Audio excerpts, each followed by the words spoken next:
Hello મિત્રો, મારી આ યુટ્યુબ ચેનલમાં આપ સર્વનું હાર્દિક સ્વાગત છે।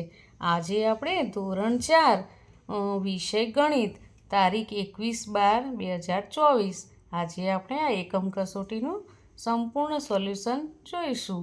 પ્રશ્ન 1 છે, નીચે આપેલી આકૃતિના આધારે આપેલ બિંદુ કેન્દ્ર વર્તુળ પરનું બિંદુ અથવા રેખાખંડ વ્યાસ કે ત્રિજ્યા શું છે તે જણાવો। કોઈ પણ એક, તો અહીં એકનું આપેલું છે અને તેમાં બિંદુ 0 એ શું છે તો કેન્દ્ર। 2 રેખાખંડ OA તો એ ત્રિજ્યા। 3 રેખાખંડ AC તો વ્યાસ।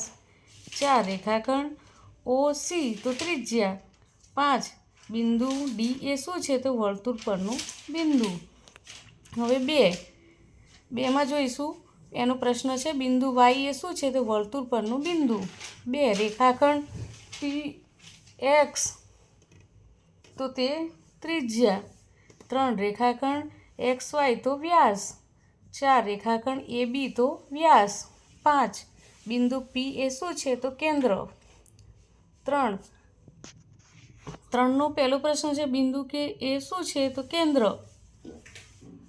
2 રેખાખંડ CD શું છે તો વ્યાસ। 3 રેખાખંડ KB તો ત્રિજ્યા।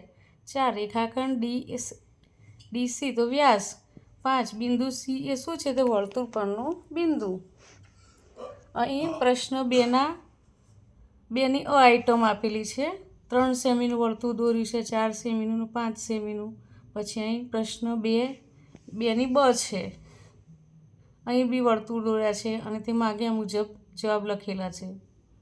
પ્રશ્ન 3, અહીં પ્રશ્ન 3 આપેલો છે, આપેલી આકૃતિ પરથી છાંયાંકિત ભાગ અડધો, પોણો અથવા પા પૈકી ભાગ દર્શાવે છે તે યોગ્ય વિકલ્પ પસંદ કરી ખાલી જગ્યા પૂરવાની છે। કોઈ પણ 5, તો અહીં મેં એના જવાબો લખ્યા છે, અહીં પણ લખેલા છે। આગળ 9થી 11માં પણ જવાબ લખેલા છે, 12થી 15માં પણ લખ્યા છે।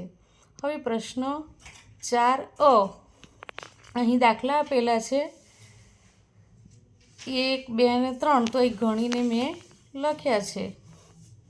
પછી પ્રશ્ન 4 બ, ખાલી જગ્યા પૂરો।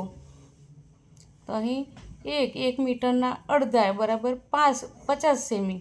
2 12 કિલોના પોણો ભાગ એટલે 9 કિલોગ્રામ। 3 20 લીટરનું પા એટલે 5 લીટર। 4 1 લીટરનો 1/2મો ભાગ એટલે 500 મિલી। 5 1 કિલોગ્રામનો 3/4મો ભાગ એટલે 750 ગ્રામ। 6 1 રૂપિયાનો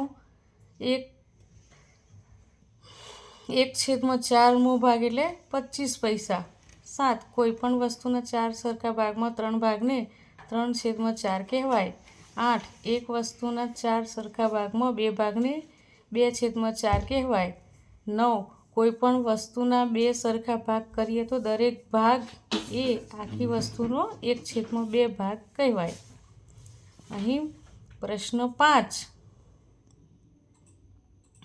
આપેલી આકૃતિ પરથી 1/2, 3/4 અથવા 1/4 પૈકી એક યોગ્ય વિકલ્પ પસંદ કરી ખાલી જગ્યા પૂરો। કોઈ પણ 5, તો અહીં મેં માગ્યા મુજબ તેના જવાબો લખ્યા છે। તો મિત્રો, તમને આ વિડીયો ગમ્યો હોય તો લાઈક, શેર અને સબસ્ક્રાઈબ કરજો।